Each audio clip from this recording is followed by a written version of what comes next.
I do want to stick with crypto now. A crushing loss for the crypto lobby, pushing to change crypto tax reporting rules in that infrastructure bill. It didn't happen, opening the door to much broader regulation of the crypto industry going forward. Joining us now with reaction, Kraken CEO Jesse Powell. Jesse, your recent tweets don't mince words. You're saying crypto is being killed in America out of spite, that this will send industry, jobs, technology offshore. Why are you, if I may say so, so infuriated by this? It's a complete disaster. How this language got into the bill in the first place is still a mystery. That we couldn't get this amendment through to make some very obvious improvements that would save this industry in America is a real shame. And it's due to the holdout senator in Alabama that wasn't willing to support this. So it's, I'm also disappointed with the industry and that we didn't all come together on this. Kraken emailed its user base calling for support to contact their senators, and not everyone did that. I think some people felt like they could rely on backroom conversations with Senate staffers, and that obviously didn't work out for us. And in the end, what mattered was probably a senator that nobody thought to talk to. So I think we all need to come together on this, and going forward, really put everything we have into the House. And now the problem is just 4 times bigger, right? We've got to convince 400 people instead of 100 people to do something. So we've sort of made our own lives difficult. But I think this is a wake-up call for the whole crypto industry, in that we really need to start financing our lobbying effort way more, 100 times more than we have been historically. So what does Kraken plan to do about it? How do you plan to rally the support that you're going to need? Because also this is, partly, education is happening at the same time that lobbying is. Exactly. I think, we all need to donate more to Coin Center and the Blockchain Association, first of all.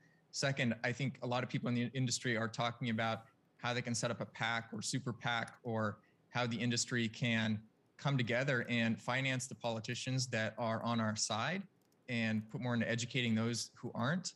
And I think you're going to see the crypto industry become a massive lobbying force, not just the companies, but the people who are cryptocurrency holders and Americans broadly who see this as a national security, national economic problem, that we need to keep this industry on shore. Why do you think innovation will be stifled by this? What do you think won't happen as a result? What are the real threats?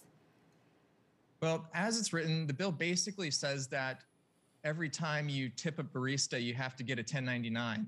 So you have to collect their name, address, phone number, social security number, proof of identity in order to give them that tip.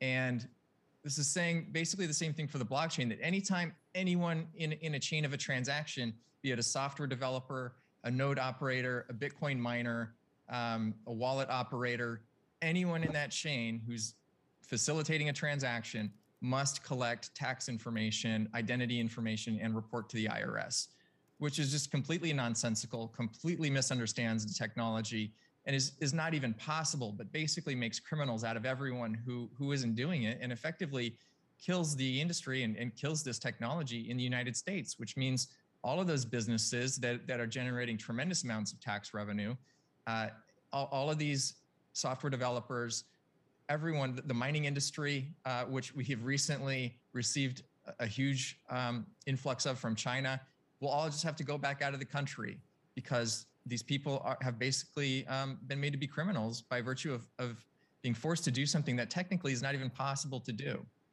Meantime, Jesse, today, the biggest hack on DeFi yet, $600 million in assets stolen. This happening on the Poly network. I mean, when these kinds of things happen, it sort of screams the need for regulation, for more oversight. What's your reaction to this? Isn't it alarming? It is alarming, but it's a bit of the Wild West in crypto. People all over the world are engaged with DeFi.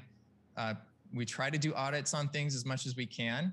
Some people invest in things that have not been audited. Sometimes the auditors just miss something critical. And, I would honestly trust the auditors that are looking at these cryptocurrency protocols more than I would trust a government regulator to be able to catch these problems. Big institutions just get hacked, just as much. So I don't think it's something that needs more regulation. There's already plenty of consumer regulation, consumer protection out there. The space is already regulated by the IRS, FinCEN, the SEC, the CFTC. you name it, they're trying to regulate this space, and they do. So I don't think it's more regulation that we need. I think it's more education that we need. And no matter how much education you have, some people are just going to gamble their money. And, we just saw a hedge fund guy who knows exactly what he's doing lose $20 billion in a day.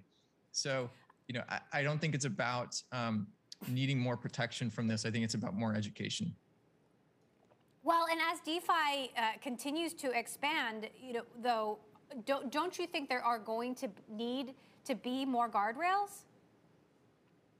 No, I don't think so. I think we already have plenty of guardrails in place that extensively cover financial services and to a great extent cryptocurrency. And I think that calls for more regulation now, I think, are short-sighted, and I think we need to see how this space develops. It's still the very early days. If we had tried to put too much regulation on the internet in the early days, not anticipating what could come from it, requiring people to get KYC just to go to a website, for example, to protect them, it wouldn't have become what it has today, and it wouldn't have enabled so much freedom and discussion around the world. And that's the hope of cryptocurrency, is that we bring financial freedom and inclusion to the world. And once we start putting it in a box and trying to control everything, we really take away that potential from it. So I think now there's enough regulation to protect people, and I think we need to watch and see what happens and help this space develop.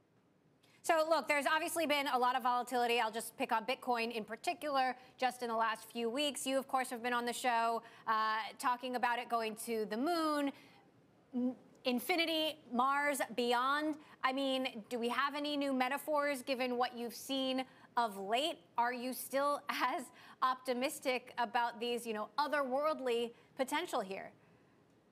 Absolutely. The moon is the bear case for crypto. We're going to other dimensions with Bitcoin. So I think people just need to hold on. We're still early days. We're still early in the cycle. I think we could see $100,000 plus a coin late this year, early next year. All right. Jesse Powell, CEO of Kraken. Always appreciate the colorful metaphors. Thank you so much for joining us.